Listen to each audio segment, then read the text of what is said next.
रामानंद जी को परमात्मा ऐसे लेकर गए थे, सचखंड ले गए।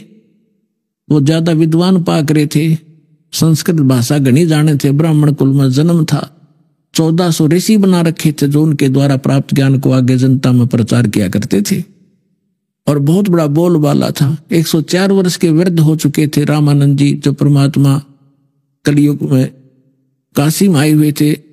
वो 5 वर्ष की लीला में आई हुई थी भगवान की, यानी 99 वर्ष का अंतर था। परमात्मा 5 वर्ष के और रामानंद 104 वर्ष के महर्षि, विद्वान, कंठस्थ याद कर रखा चारों वेदों के मंत्रों को, गीता को, पुराणों को, और बोला धारावाहिक संस्कार सुनाया करते थे। जब परमात्मा ने उसकी अपना ज्ञान के सामने उसके ज्ञान को तोला, और ज्ञान सब ज्ञानड़ी, कबीर ज्ञान सो ज्ञाने, जैसे गोला तोब का भाई करता चले मैदान। रामानंद जी विष्णु के उपासक थे और गीता जी को अध्याय किया करते थे, एकादशी का व्रत करते थे। परमात्मा ने एक ही प्रश्न किया था कि कौन ब्रह्मा का पिता है, कौन विष्णु की मां, शंकर का दादा कौन है, पंडित जी दे बता। अब रामानंद जी इस बात पर हंसे कि बालक क्या बोल रहा है तू, ये तो अजरो अमर है, सर्वेश्वर है, महेश्वर है, स्वयंभू है, विष्णु जी स्वयं मालिक हैं, इनके कोई माता पिता नहीं। परमात्मा ने कहा कि देवी भागवत पढ़कर देखो 3रे स्कंद में। अब उसको कंठस्थ याद थे रामानंद को, परमात्मा ने सारा बता, तुरंत समझ गया कैसा ही लिखा है, और खोल कर देखा। फिर शिव पुराण के अंदर बताया कि रुद्र संहिता को निकालो 5 से लेकर 9 अध्याय में। उनको याद था, उठाने की जरूरत नहीं थी। कहा विष्णु जी की उत्पत्ति काल रूपी ब्रह्म से, जिसको तुम सदा शिव कहते हो और जिसको तुम शिवा कहते हो, ये दुर्गा है। अब सारा कुछ समझकर रामानंद जी ज्ञान मत हो गया फेल। उसने कहा जी मैं समाधि लगाता हूं और बहुत दूर तक देख के आता हूं ऊपर के नजारों को। परमात्मा बोला कि समाधि लाओ। ज्यों ही उसने समाधि लगाई, अभ्यास था, आगे पहुंच गया कति लास्ट में, क्योंकि ये जो शरीर है ये इस ब्रह्मांड के अंदर इसका सारा नक्शा है ब्रह्मांड का, और सूक्ष्म शरीर जो इस जब समाधि चलती है इससे हट ऊपर नजर बाहर निकल जाता है, और उसके अंदर फिर बहुत लंबाई हो जाती है इसकी, ब्रह्मांड के सिर लग जाता है ऊपर जा करके। और इसका थोड़ी सी झलक कभी देखनी हो तो सुबह या शाम के समय या सूर्य की तरफ पीठ करके अपने शरीर की छाती पर छाया पर देखना 1-2 मिनट एकटक, और फिर उसको सामने देखना, ऊपर नीचे से लेकर आपका सूक्ष्म शरीर की एक झलक दिखाई देगी। इतना बड़ा आसमान के सिर अड़ा दिखाई देगा आपको, ये इतना बड़ा बन जाता है जिसको विराट भी कहते हैं। लेकिन इस फंडों में आपने बढ़ना नहीं, लेकिन एक विज्ञान ज्ञान को समझने के लिए आपको ये हिंट दिए जाते। तो जब आगे वो पहुंचे, अब त्रिवेणी पर जा, वहां 3 रास्ते हो जाते हैं। त्रिवेणी पर जाकर कहते हैं योग युक्त प्राणायाम कर जीता सकल शरीर, और त्रिवेणी के घाट पर वह अटक रहे बलबीर। अब परमात्मा 5 वर्ष की आयु में उनको साथ दिखाई देते ऊपर बैठे, वहां जाकर खड़े हो गए, स्वामी जी आगे बस जाना था, कहा मैं यहां तक आता हूं, अब आगे आगे कैसे जाओगे, कहां जाओगे? अब पता नहीं कहां जाऊंगा, ये डले डोण की आदत पड़ गई न, बस ऊपर देख लिए, छोटे नजारे हो गए पार।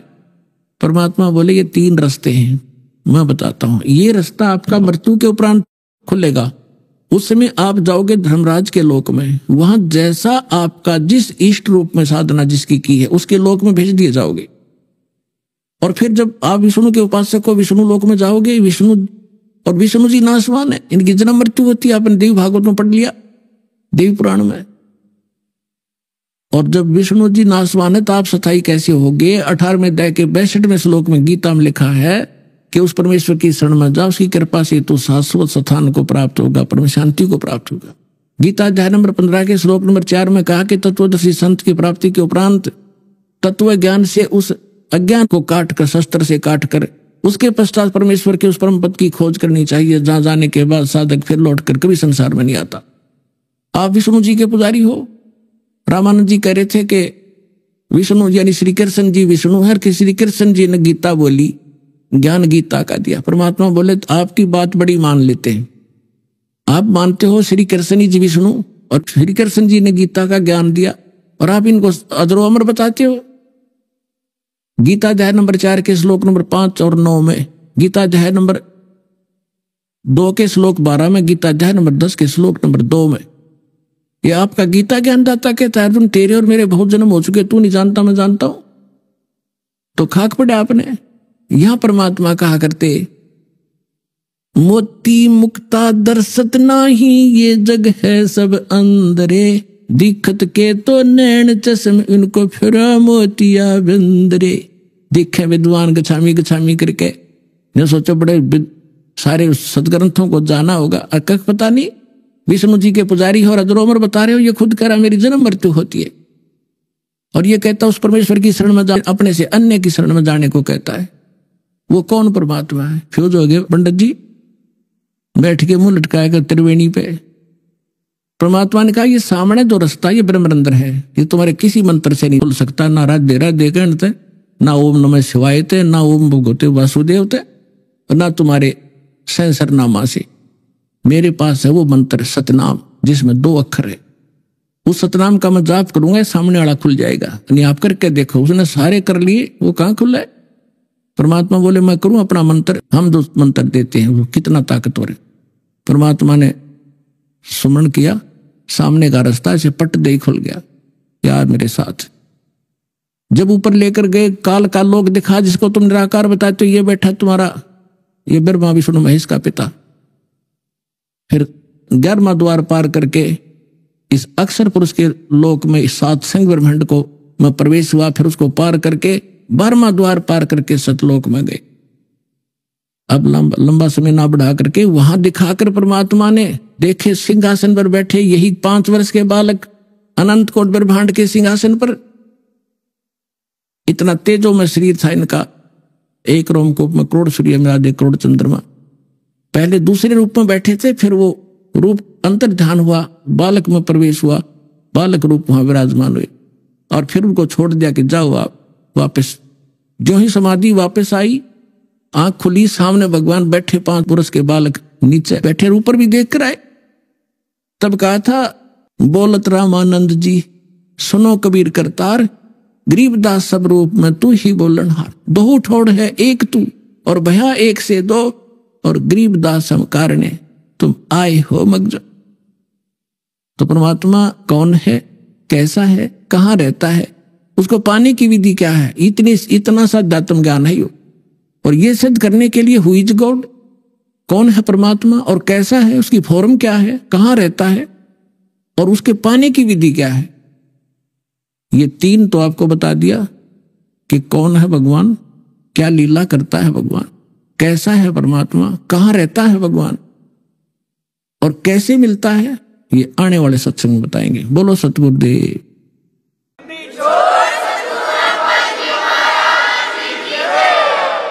परम पिता परमात्मा पूर्ण ब्रह्म सर्व सृष्टि रचनहार, कुल के मालिक, सभी आत्माओं के जनक परम पिता परमेश्वर कबीर जी की असीम रजा से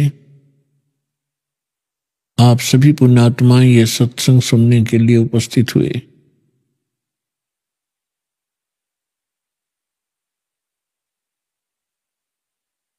बहुत ही जन्म जन्मांतर के कोई शुभ संस्कार जिस प्राणी के एकत्रित होते हैं उनको मानुष जन्म प्राप्त होता है, और मानुष जन्म प्राप्त करके उसको अपने उद्देश्य का पता लगे, ऐसी पुण्यात्माएं बहुत ही कम हुआ करती हैं। क्योंकि परमात्मा की जानकारी संत दिया करते हैं, महात्मा बताया करते हैं। जो ज्ञान परमेश्वर ने स्वयं आकर ज्ञान दिया था वो यथार्थ ज्ञान था, और वो हमारे तक पहुंचा नहीं। उसके विपरीत पूरे मानव समाज को, पूरे विश्व में यहां के भगवान ने, यहां के मालिक ने, स्वामी ने, सरपुरुष ने सबको भ्रमित कर रखा है। ऐसी साधनाएं करवाई जा रही हैं जिनसे मोक्ष कभी नहीं हो सकता और ना ही जीव का कल्याण हो सकता। हम ऋषि महर्षियों की महिमा सुना करते थे और बहुत बड़े वो चमत्कार भी दिखाया करते थे, लेकिन अब हमें तत्व ज्ञान की रोशनी से पता चला कि वो अध्यात्म मार्ग का सबसे घटिया स्तर का उनका जो ज्ञान था और वो साधना थी जिसकी मानव को कति आवश्यकता नहीं है। हमें ज्ञान नहीं था जिस कारण से हम अभी तक इन नकली गुरुओं, नकली आचार्यों और शंकराचार्यों के उस लोक वेद को सत्य मानकर अपना जीवन नाश करते रहे। अनमोल मनुष्य जीवन को नष्ट करके हम खाली हाथ चले जाया करते थे। अब वो परमात्मा स्वयं आते हैं अपनी प्यारी आत्माओं को यथार्थ ज्ञान बताने के लिए। और पुण्यात्माओं, श्रीमद् भगवत गीता अध्याय नंबर 16 के श्लोक 23 और 24 में स्पष्ट किया है कि शास्त्र विधि को त्याग कर जो मनमाना आचरण करते हैं, मनमुखी पूजाएं करते हैं, मनमुखी साधनाएं करते हैं, उनको न तो कोई सुख प्राप्त होता है और न उनको कोई सिद्धि प्राप्त होती है और न ही उनकी गति होती है।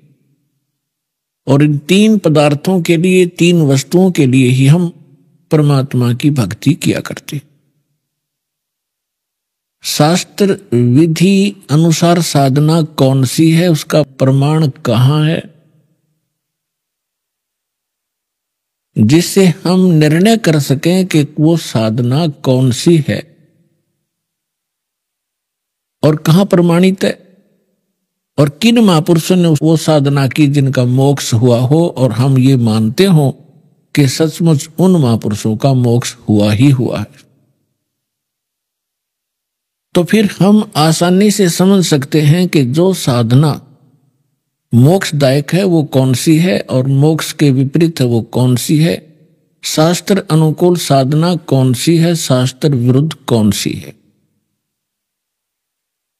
जब तक हमें स्वयं ये निर्णय नहीं होगा कि शास्त्र अनुकूल साधना कौन सी है और शास्त्र विरुद्ध कौन सी है, तो तब तक हम जो भी साधना कर रहे होते हैं उसी को सत्य मानते हैं, क्योंकि उसी समुदाय में जिसमें हम रह रहे होते, चाहे हम किसी धर्म अक्षेत्र में रह रहे हों या हम किसी संत गुरु के शिष्य बनकर अपनी भक्ति साधना कर रहे हों, तो वहां जितने भी धर्म के अनुयायी मिलते हैं या उस संत जिसके आप अनुयायी शिष्य बने हो उसके जो अनुयायी मिलते हैं वो सभी वही साधना कर रहे हैं और सभी सेट हो जाते हैं कि यही ठीक है, क्योंकि सभी कर रहे हैं। सबसे पहले तो हम ये निर्णय करेंगे कि सदग्रंथ किसे कहते हैं, वो सदग्रंथ कौन से हैं जिनको हम आधार मानकर अपनी भक्ति करें और निर्णय करें। पुण्यात्माओं, अपने हिंदू धर्म के अंदर जो महत्वपूर्ण और सदग्रंथ माने जाते हैं यथार्थ ज्ञान युक्त, सबसे पहले पवित्र चारों वेदों का नाम आता है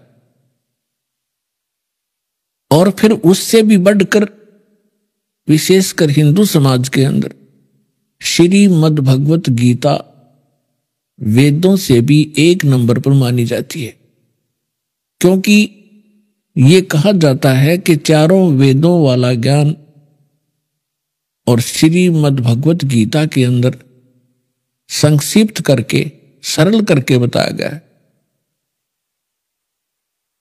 ये बिल्कुल सही है। इसके बाद आते हैं पुराण और उपनिषद। पुराण क्या है, उपनिषद क्या है और वेद और श्रीमद् भगवत गीता क्या है, ये हमने समझना पड़ेगा। पुण्यात्माओं, ये मोक्ष मार्ग है ये मनुष्य जीवन बहुत अनमोल है। मानव को अभी इसकी कीमत का ज्ञान नहीं है, केवल सुनते सुनते हैं कि मानुष जन्म बड़ी मुश्किल से प्राप्त होता है, बड़ा सुदुर्लभ है और इसको ऐसे व्यर्थ नहीं करना चाहिए। लेकिन इस तत्व ज्ञान से आपको वास्तविकता का पता चलेगा कि सचमुच ये कितनी कीमत है इसकी। और जिस समय आप इस तत्व ज्ञान के आधार से मनुष्य जीवन की कीमत को समझोगे, जिस प्रकार अब भारत का या पूरे विश्व का बच्चा बच्चा ये चाहता है और सभी समाज भी चाहता है कि बेटे और बेटियां सभी शिक्षा ग्रहण करें और कितना ही पैसा हमारा लगे ये शिक्षित हों।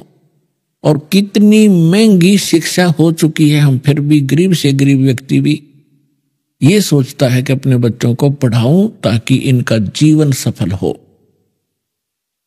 आप देख रहे, आपके समक्ष है। और दास ने वो जमाना देखा है जिसमें इस पढ़ाई की कोई कीमत नहीं थी, वैल्यू नहीं थी।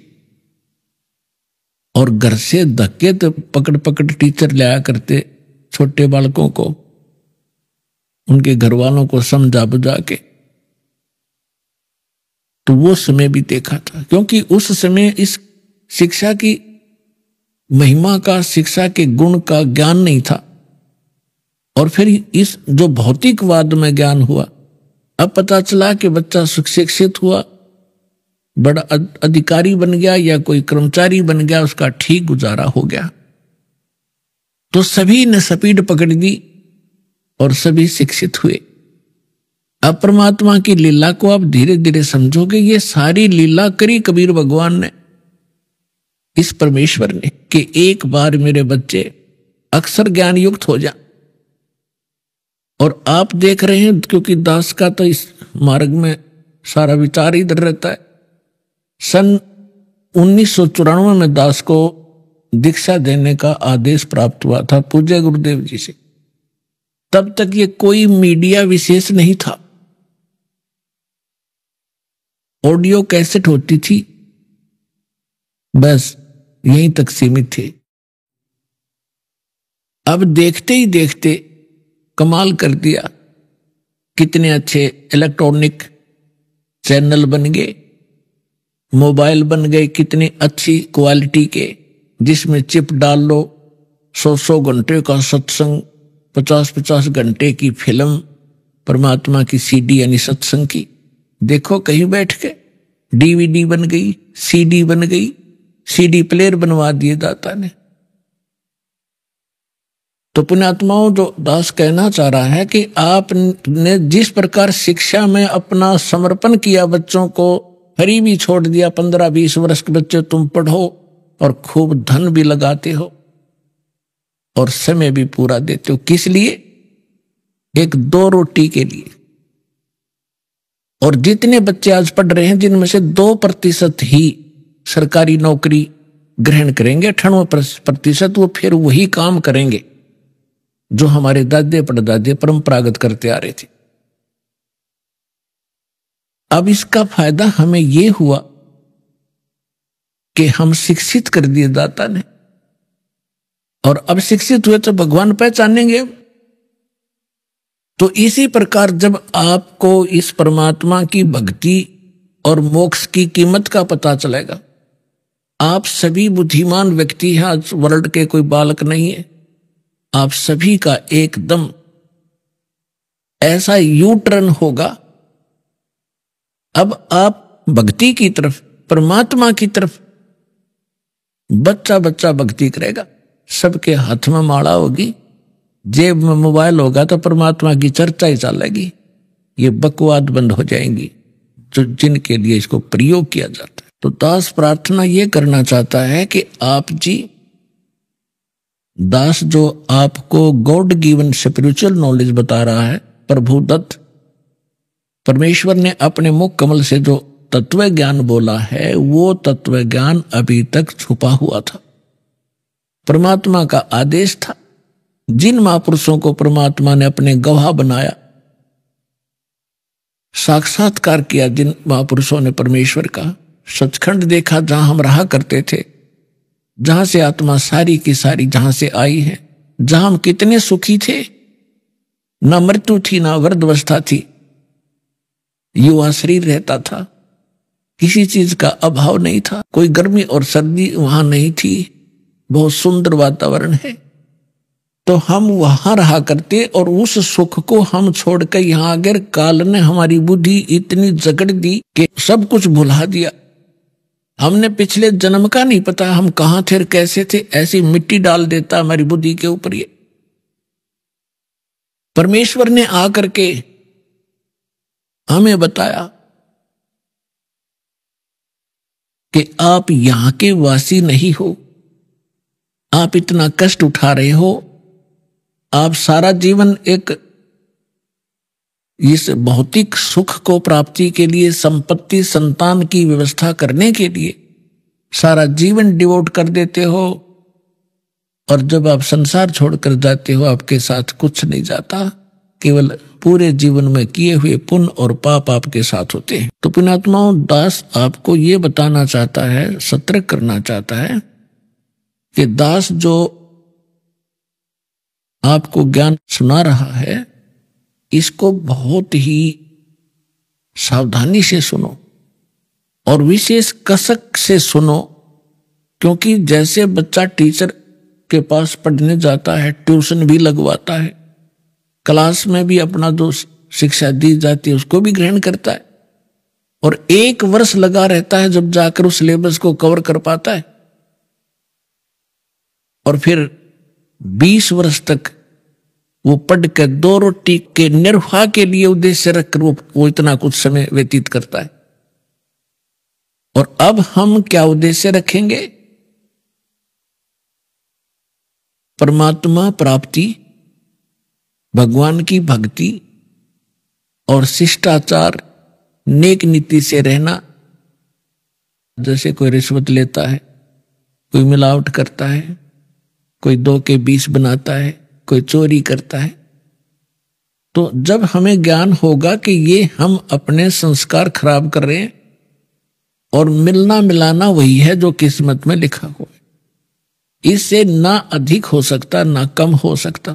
यदि हम 2-5 करके कोई 2-4 लाख रुपये की मार लिया, हाथ दाव लगा लिया अपनी नकली सूझबूझ से, तो फिर ऐसा झटका लगेगा मनमाने कोई चोरी हो जा या कोई बालक बीमार हो जा, 2-3 लाख रुपये भी लग जाए और बच्चा भी मर जाता है, तो वो पैसा तो रहा नहीं, वो पाप कर्म ज्यों के त्यों रह गए जो उस पैसे को कमाने के लिए वो तगड़मबाजी करी थी। तो जिसमें आपको ये सत्य पता चलेगा, और ये 101% सत्य है, गॉड गिवन ज्ञान है। कहते तुमने उस दरगाह का मैल नहीं देखा और धर्मराज के तिल तिल का लेखा। एक पाई पाई का हिसाब है उस सच्चे दरबार में, क्योंकि आपने वो जगह देखी नहीं, देखी है तो आपका याद नहीं। और परमात्मा का भेजा हुआ संत, उस मालिक का दास, उस परमेश्वर का कृपा पात्र, उस परमात्मा से प्राप्त ज्ञान को ही आप तक पहुंचाता है, अपनी तरफ से वो कुछ मिलावट नहीं करता, और वो ज्ञान ही आपको सुख देता है, वो परमात्मा का विधान होता है। उसको जानने के बाद फिर आपकी ऐसी स्थिति हो जाएगी जैसे श्रीमद् भगवत गीता अध्याय नंबर 7 के श्लोक नंबर 29 में 29 में कहा है कि मैं जो बता रहा हूं कि तत्वदर्शी संत की खोज करो, और तत्वदर्शी संत की प्राप्ति के उपरांत परमेश्वर के उस परम पद की खोज करनी चाहिए, जहां जाने के बाद साधक फिर लौटकर कभी संसार में नहीं आती। तो वो क्या बताना चाहता है कि गीता ज्ञानदाता कहता है कि यथार्थ ज्ञान तत्वदर्शी संत बताते हैं, उनसे सुनो। तो यहां 7वें अध्याय के 29वें श्लोक में कह रहा है कि मेरे इस ज्ञान को जो आश्रय कर लेता है और तत्वदर्शी संत की खोज कर लेता है, और वो व्यक्ति उस तत्वब्रह्म से और सारे अध्यात्म ज्ञान से और सभी कर्मों से परिचित हो जाता है। और वो व्यक्ति जो तत्वब्रह्म से परिचित है, सभी कर्मों से परिचित है, पूरे अध्यात्म ज्ञान से परिचित है, वो केवल जरा और मरण से छूटने का ही प्रयत्न करता है। जरा मीन वृद्ध अवस्था के कष्ट से और मरण माने मृत्यु, इस दीर्घ रोग के निवारण के लिए ही, इसे मोक्ष प्राप्ति के लिए, छुटकारा पाने के लिए ही प्रयत्न करते हैं। तो वो व्यक्ति तत्ब्रह्म से परिचित है, सारे अध्यात्म ज्ञान से परिचित है और सभी कर्मों से परिचित है। उदाहरण के लिए एक सिंपल सा उदाहरण देता है दास। एक गुरु शिष्य चले जा रहे थे, रास्ते में एक तालाब से एक मछियारा मछलियां पकड़ रहा था और जाल में से भर भर के बाहर पटक रहा था, वो तड़प तड़प कर मर रही थी। उस शिष्य ने अपने गुरुदेव से पूछा, गुरुदेव, इस अपराधी व्यक्ति का क्या हर्ष होगा जो इतनी जीव हिंसा कर रहा है, ये जीमर, ये मछियारा। गुरुजी ने कहा कि बेटा समय आने पर जवाब दूंगा। चले गए। 5-10 वर्ष के बाद उन्होंने क्या देखा, एक हाथी का बच्चा उछल कूद मचा रहा था और 2 वृक्षों के बीच में फंस गया और झटकम पटकम होकर वो निकल तो गया, लेकिन सारी खाल छुल गई। वर्षा का मौसम था, उसके कीड़े पड़ गए और पूरे शरीर में कीड़े फैल गए और वो पड़ा पड़ा चिंगाड़ मार रहा था, चिल्ला रहा था बुरी तरह। वो गुरु शिष्य दोनों जा रहे थे। शिष्य ने पूछा, गुरुदेव, इस प्राणी ने ऐसा कौन सा पाप किया है जिसको ऐसे ये कीट खा रहे हैं? तब गुरुदेव ने कहा, बेटा, ये हाथी का बच्चा, ये वो मछियारा था जो मछलियां पकड़ रहा था उस दिन और उनको पटक पटक कर मार रहा था, वो तड़फ तड़फ कर मर रही थी।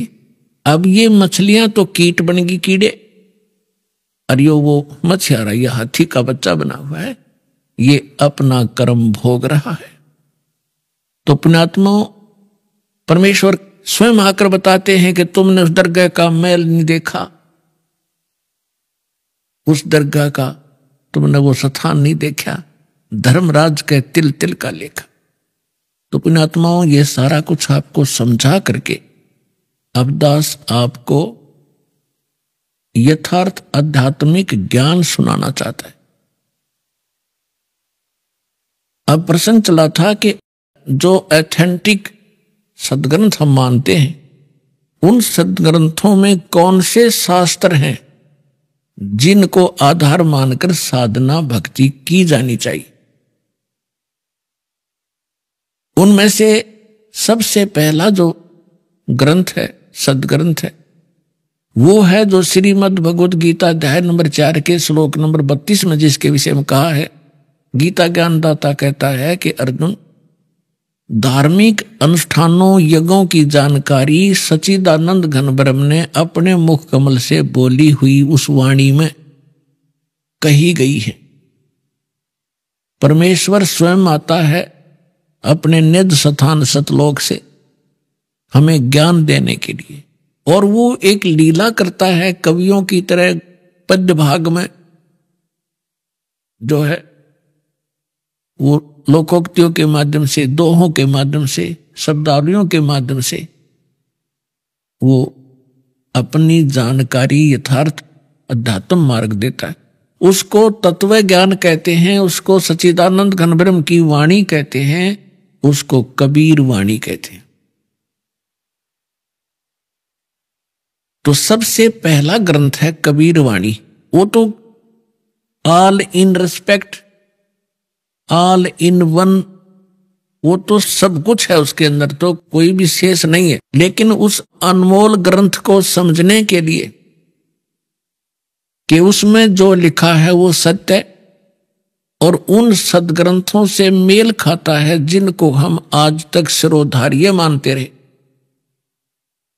तो कबीर परमेश्वर की कबीर वाणी तो यहां बहुत फैली हुई है, और कबीर पंथी जो कबीर साहिब के अनुयायी हैं वो कम नहीं है, लगभग 15-20 करोड़ हैं भारतवर्ष में।